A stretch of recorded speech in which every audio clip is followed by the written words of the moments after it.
Most people don't realize this until they have already tried everything else, the affirmations, the vision boards, the endless techniques, the forcing, the hoping, the waiting. And that's why today's message matters. Because if there's one thing I wish I had understood before I ever tried manifesting, it's this simple truth. Manifestation does not respond to effort, it responds to identity.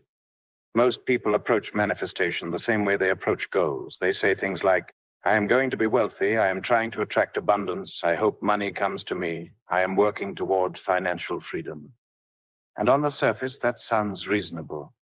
It sounds responsible, it sounds practical.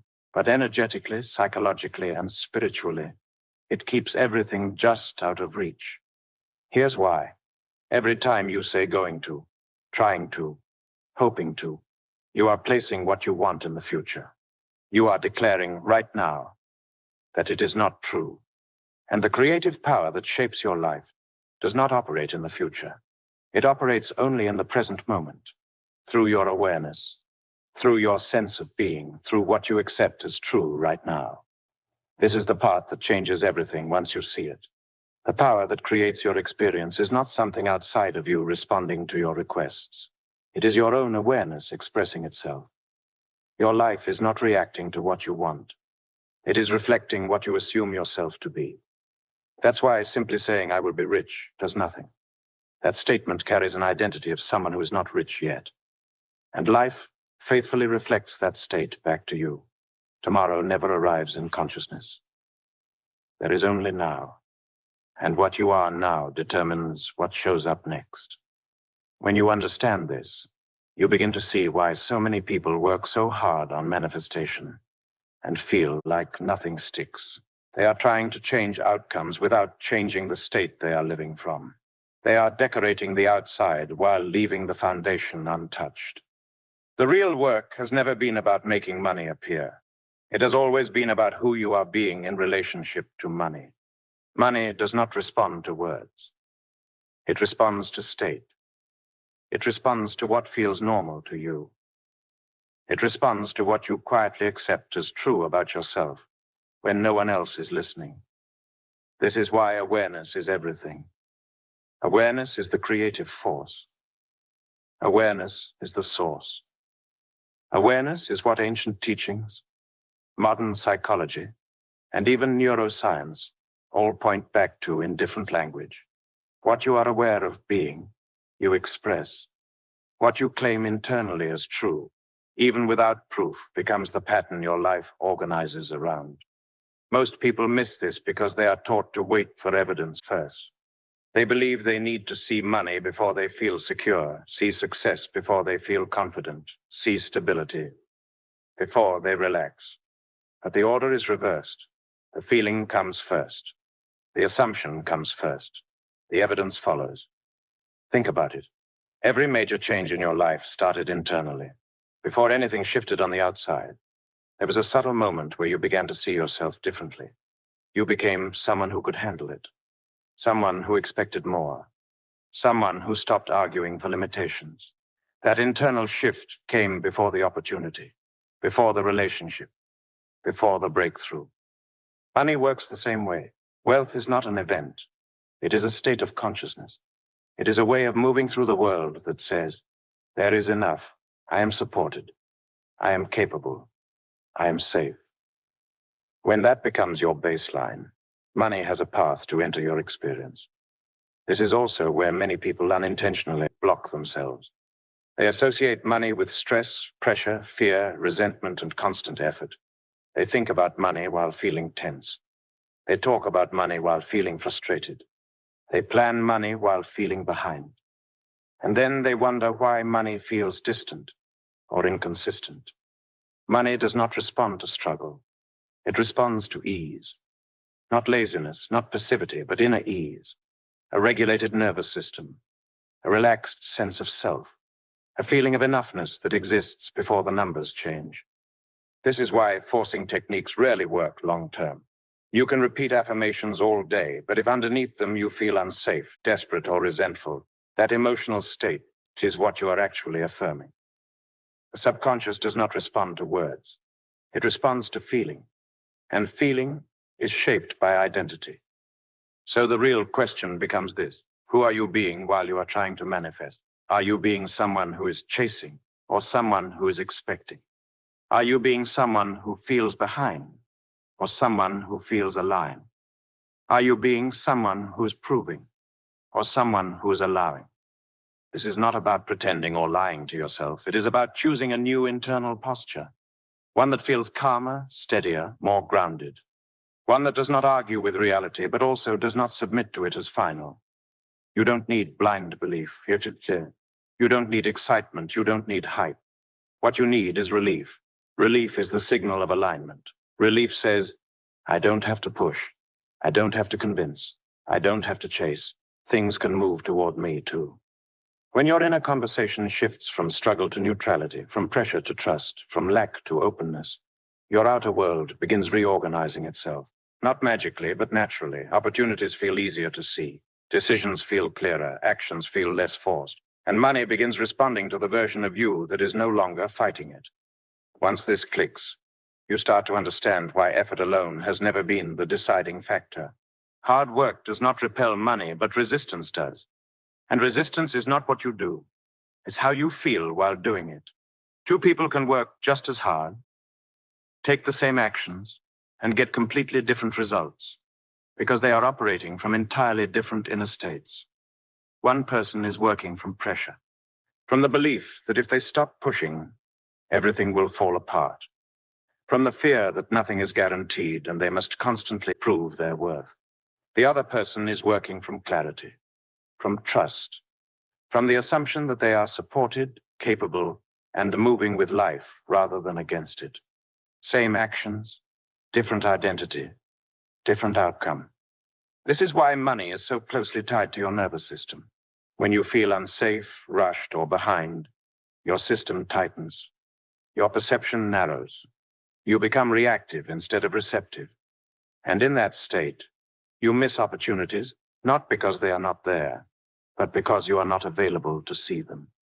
Money flows more easily to someone who feels internally stable, someone who is emotionally available, someone who is not constantly scanning for threats or proof that things are going wrong. This is not spiritual fluff. This is biology. A regulated system sees more options. It makes better decisions. It notices patterns and possibilities that a stressed system simply cannot process.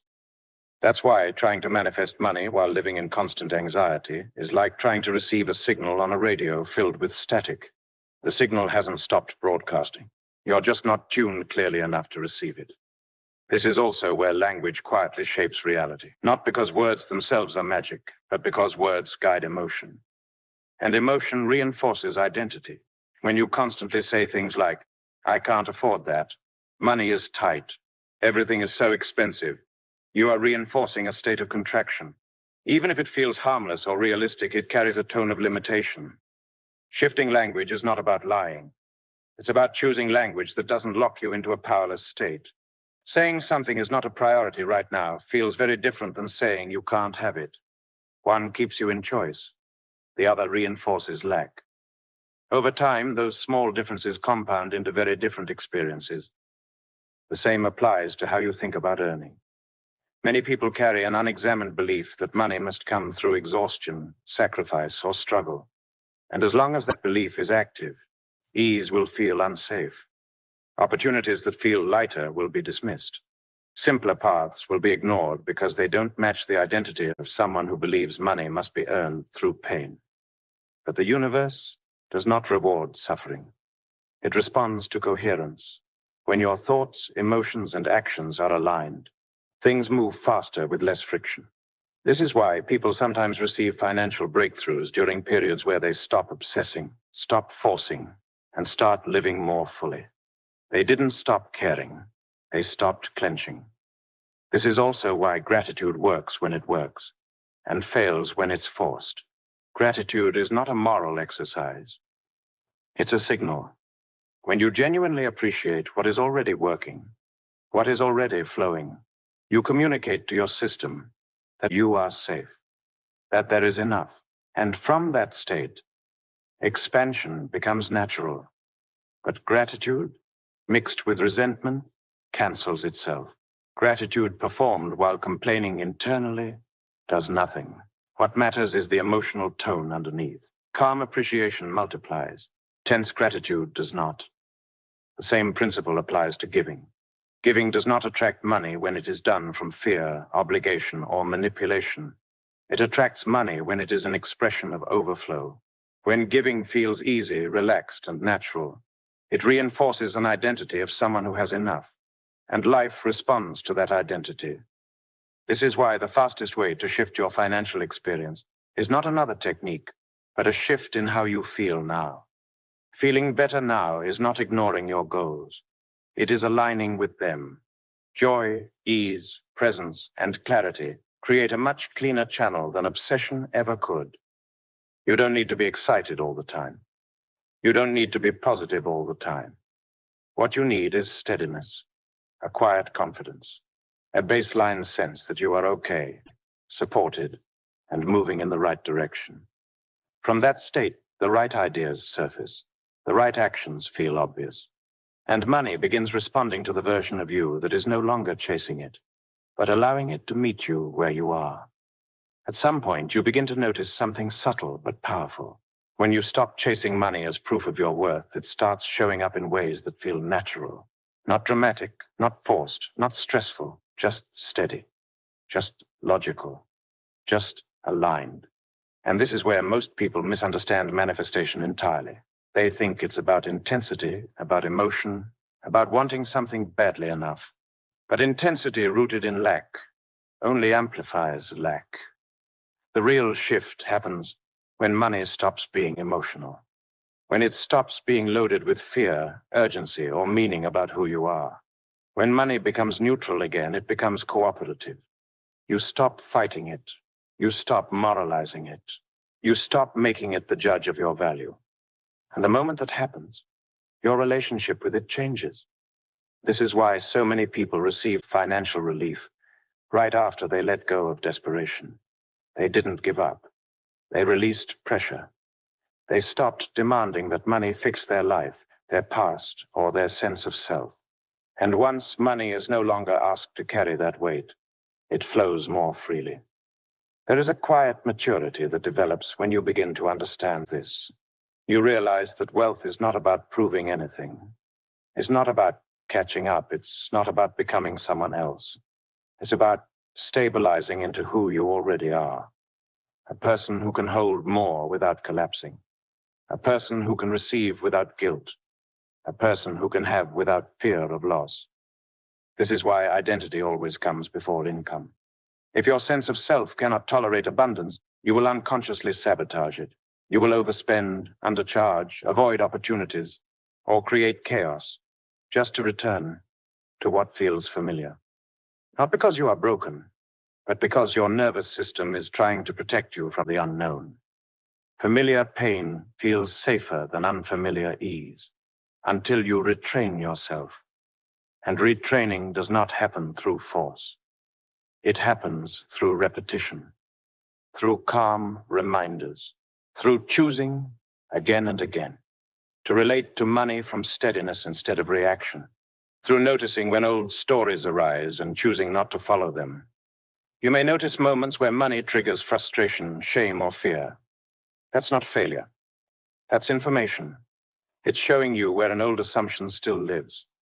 Instead of arguing with it or trying to eliminate it, you soften around it. You remind yourself that this feeling is temporary and that it does not get to decide what's possible.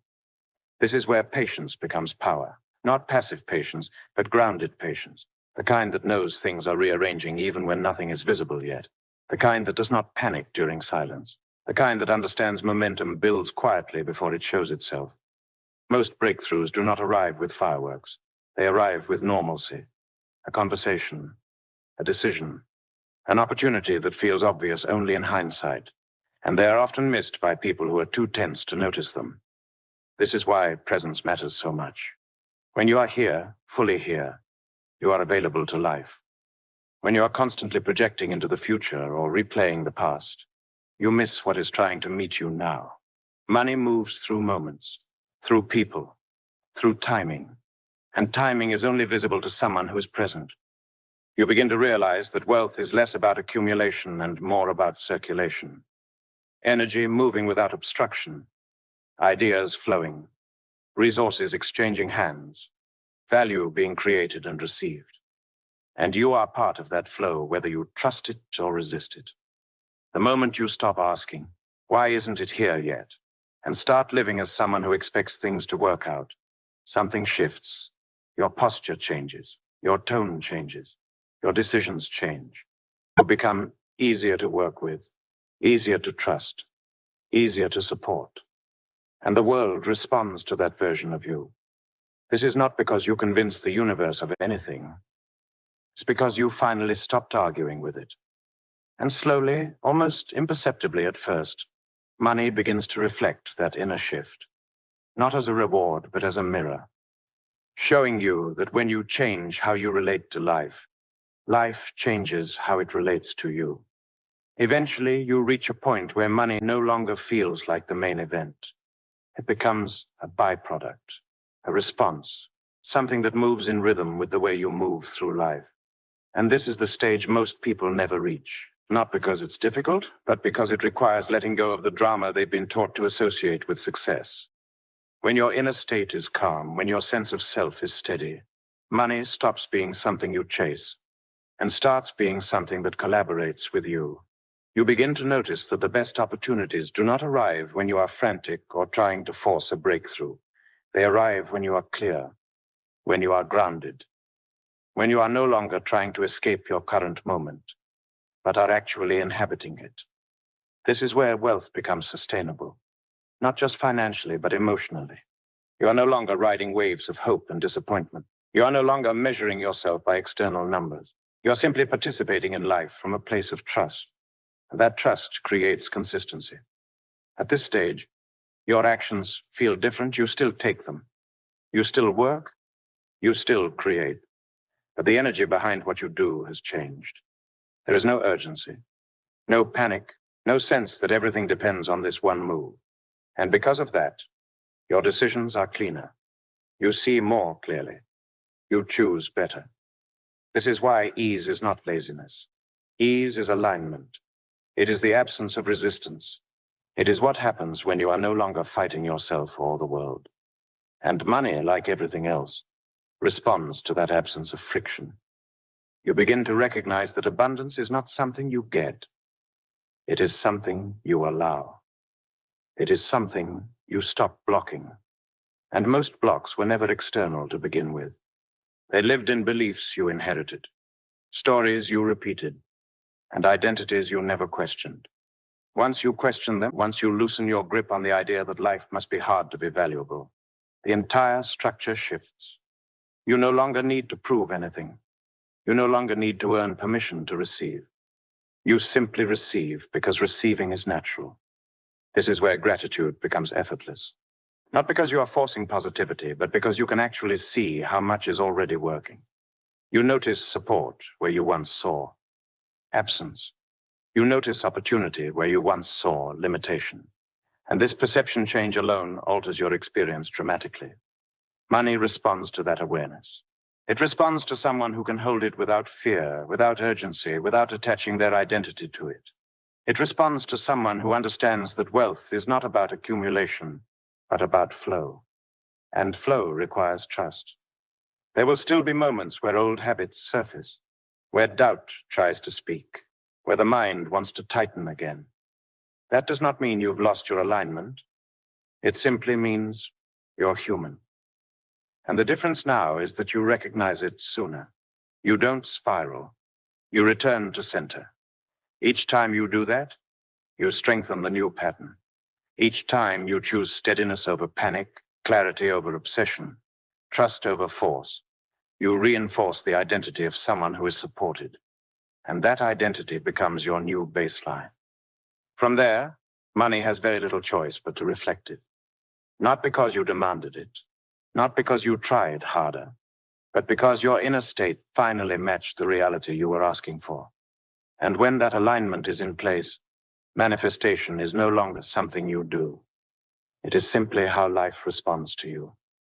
This is the quiet truth most people miss. Wealth does not come from effort alone. It comes from coherence, from being internally consistent. from living in a state where what you think, what you feel, and how you move through the world are no longer in conflict.